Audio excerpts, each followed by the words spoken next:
All right, Richie, happy Friday. Happy Friday, Jess. Back again. We're well over 100 podcasts, and we actually have a new topic here. You'd think we've been through it all, but here we are. Yeah, so today I want to talk about collaborations and list sharing. I think this is a good topic for people that have already done some advertising, their store is live, products live, ready to go, but maybe stuck or just looking for something else to try. Yeah, it's good. We've talked a lot over the years of advertising, creating content, and sometimes you have money that can buy you time, and sometimes you have time that can find you money.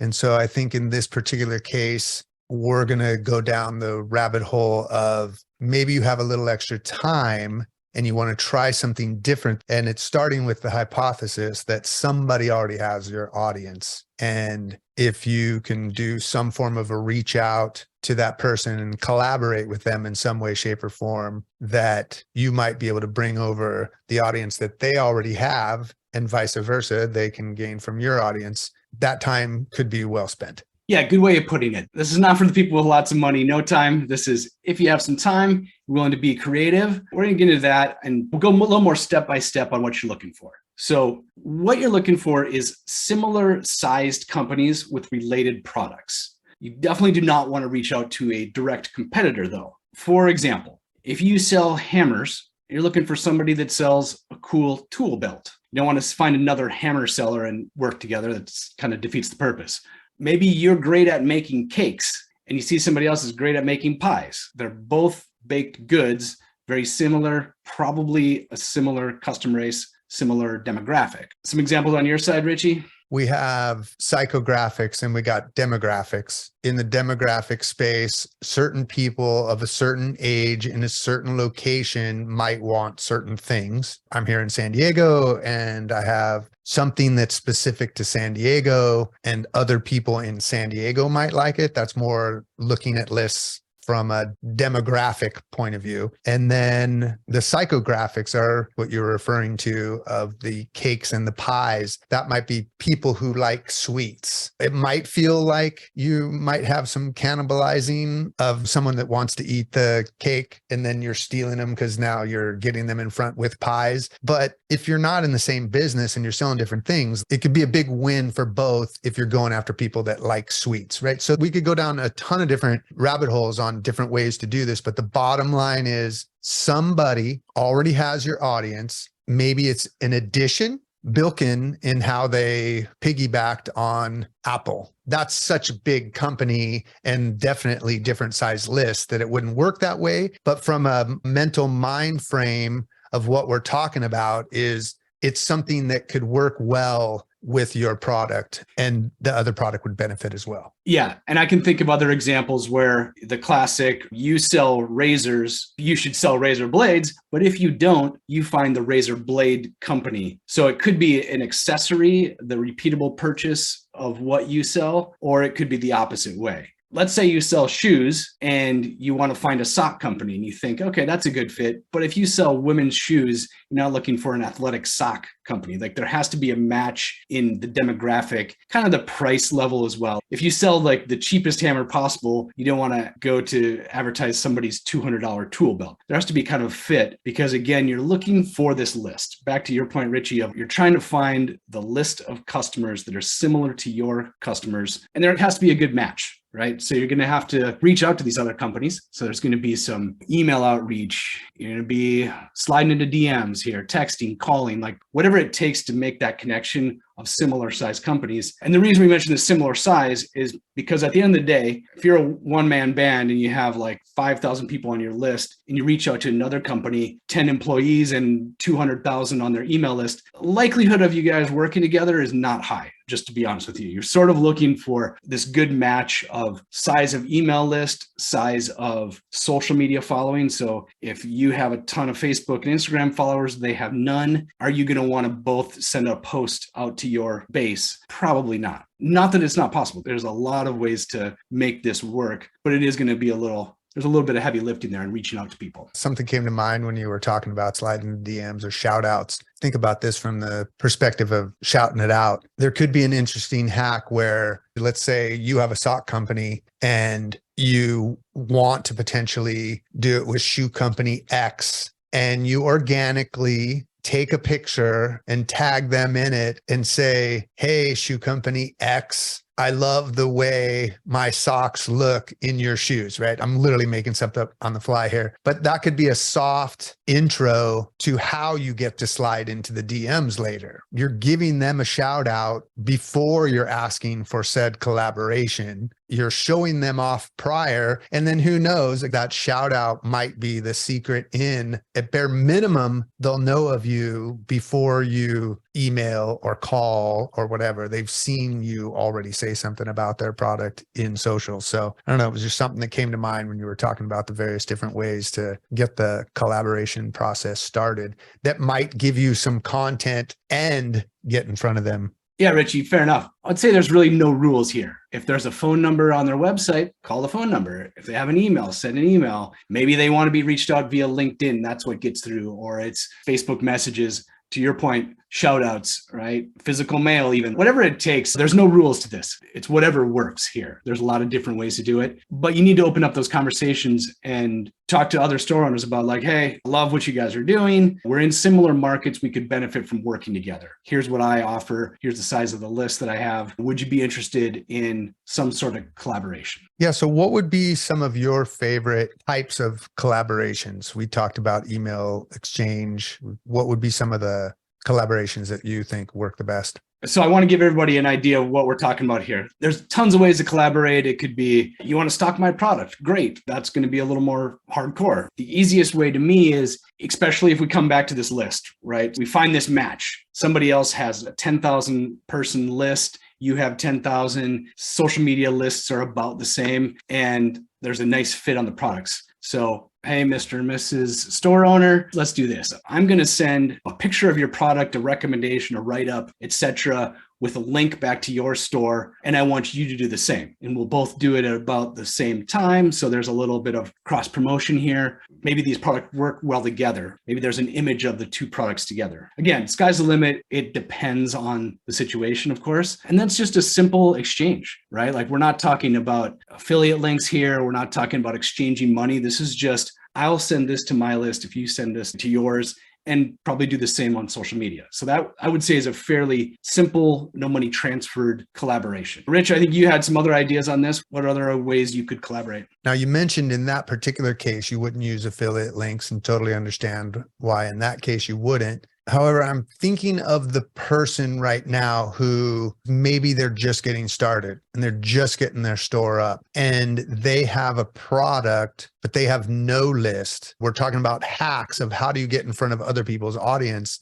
We have had Taylor Legacy back. I can't remember what episode. I'll put that in the show notes, but he was talking about product seeding and giving out things to influencers. And you don't necessarily even need to go that far, but maybe this is where affiliate links might come in, where you don't have any list yet, but you're reaching out to an influencer that you are saying, hey, I love what you're all about. I'm a huge fan of what you do. I just wanted to give you one of these products. And you don't have to do anything, but if you do, here's an affiliate link. I'm not saying that's the most graceful way to reach out, by the way. I'm just giving it as an example that the whole goal of this podcast is, what are ways when you have more time and you're trying to build more audience and or more customers, hopefully both, that you can get in front of people that might already have your audience, then this is where that affiliate link might come in. You're just getting started with your e-commerce store. You have the product. That might be a good use of some form of collaboration as well, but it's not a 500 for 500 email list exchange.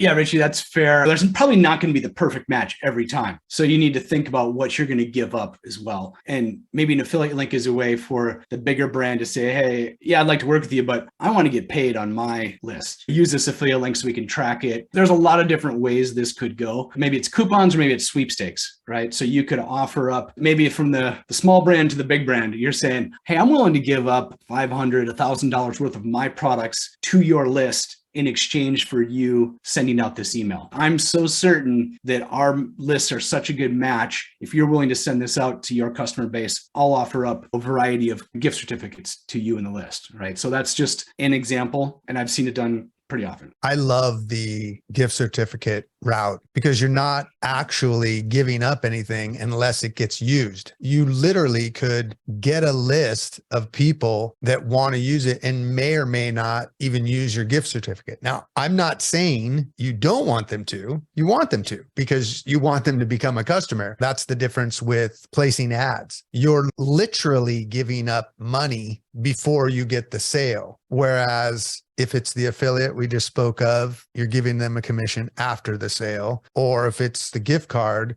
it's after the sale took place. So I really like those ideas of the giveaway with the gift cards. So there's a lot of different ways to work with people. The key is reaching out, having some conversations. The reason I actually wanted to mention sweepstakes, this will segue into our next section. You really want to get the email. We talked a little bit about these various ways to share. They're not necessarily getting the email or the SMS for a phone number, like you're just spreading the word on your product. But a sweepstakes is a good way, or a giveaway is a good way to actually get the email. For instance, if it's just a one company to one company working together, maybe you say, we'll give away these 5 $200 gift cards or whatever, right? Whatever works for you, but you have to enter into a sweepstakes and we'll pick 5 winners, right? The only way to do that is you have to enter an email or a phone number or whatever works for you and your business, but usually email is the way to go there. So with the sweepstakes, I mentioned that because I've actually had success doing this in the past. So I've done it twice. They work generally like this. So somebody, a third party, usually organizes these different types of companies so that this matching we talked about, like trying to find the demographic, types of products, and list size is done by a third party. And usually how I've seen this work is, let's say there's 5 or 6 companies that work together. Each company will offer up a gift certificate and then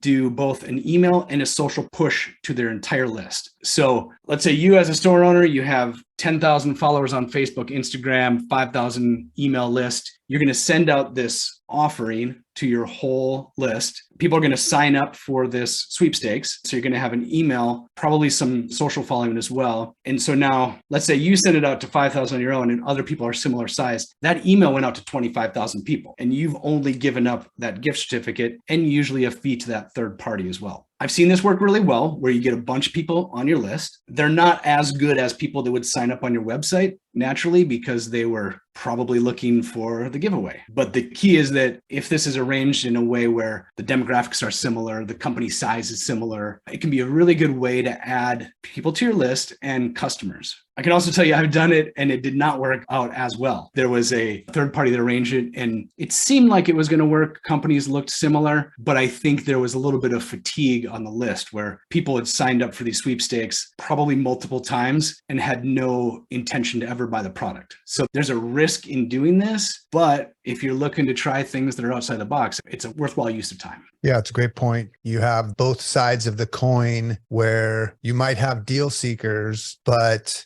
deal seekers also buy things too. So maybe what that really comes down to is you're really hammering that new list of people. Maybe you're offering them extra deals to see who are the people you can actually convert into customers, and you be a little bit more protective of your own list. If everybody on your list is opting into these other lists as well to win something, we don't know how they're going to abuse that list, right? And so in some ways, when it comes to the sweepstakes, you can live and die by it, I'd say maybe is the best way to word that. Richie, I think that's kind of the takeaway here is I expected the second time around to work better. I wasn't super aggressive with the email. You know, it was like maybe a 4 email welcome series with some coupons, but not super aggressive coupons. Again, I'm taking that as a takeaway. Like, okay, I probably should have sent like 7, 8, 10 emails to force people to either buy or unsubscribe because again, they weren't really my customers. So I'm less concerned with being spammy, if you will. And because they signed up for a sweepstakes, it's likely they were more deal seeker in nature. And so maybe I needed the bigger coupon right up front just to get them to try the product and then become a real member of my list, in which case I'll treat them much more nicely, maybe a monthly email, etc. A little more hands off where probably you need to be a little bit more aggressive with people that sign up for a sweepstakes. I think the goal here is just for everybody to think about different ways to find that list. right? Your customers are out there. If you can borrow somebody else's list and exchange an offer that works for everybody, there's a good opportunity there. And just know that there are these third parties out there that will work and arrange this for you on your behalf. Again, they're going to be using Sweepstakes, so the quality isn't going to be quite as perfect if you found that perfect business out there. Anyway, these are definitely things to give a shot and think about.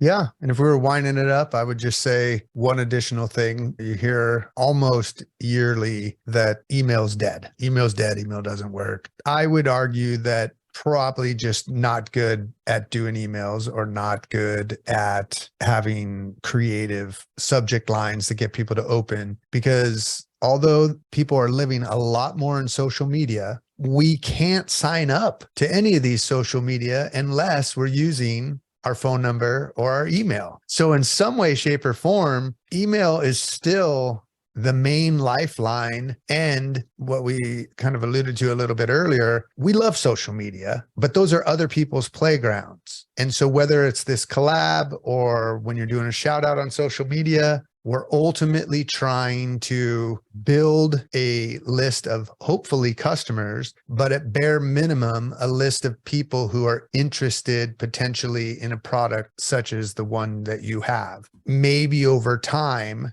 that group you can convert into a customer, but we need to get them off the other people's playgrounds onto your playground. So as you reach out to them, who knows, maybe it's email 2, maybe it's email 5, maybe it's email 8. But they had some interest or they wouldn't have signed up for your list in the first place. And if they unsubscribe, they unsubscribe. But if you can reach out to other people that have an audience that could potentially be a good fit for your product, it is definitely worth it to try it out. For sure, Richie. So yeah, collaboration's just a way to figure out that list. So it's a way of sharing the list. And you can collaborate in a lot of ways. I am going to push again for the email because, as Richie just mentioned, email is not dead. It's that one unique identifier that you can use. So hopefully this gives you some ideas to think about collaborations, people that are similar in size, demographic, and just start reaching out. Maybe you're going to find the perfect collaboration for you. So if you're ready to go collaborate, build your list, you know what to do. Get out there and make it happen, everybody. Bye-bye.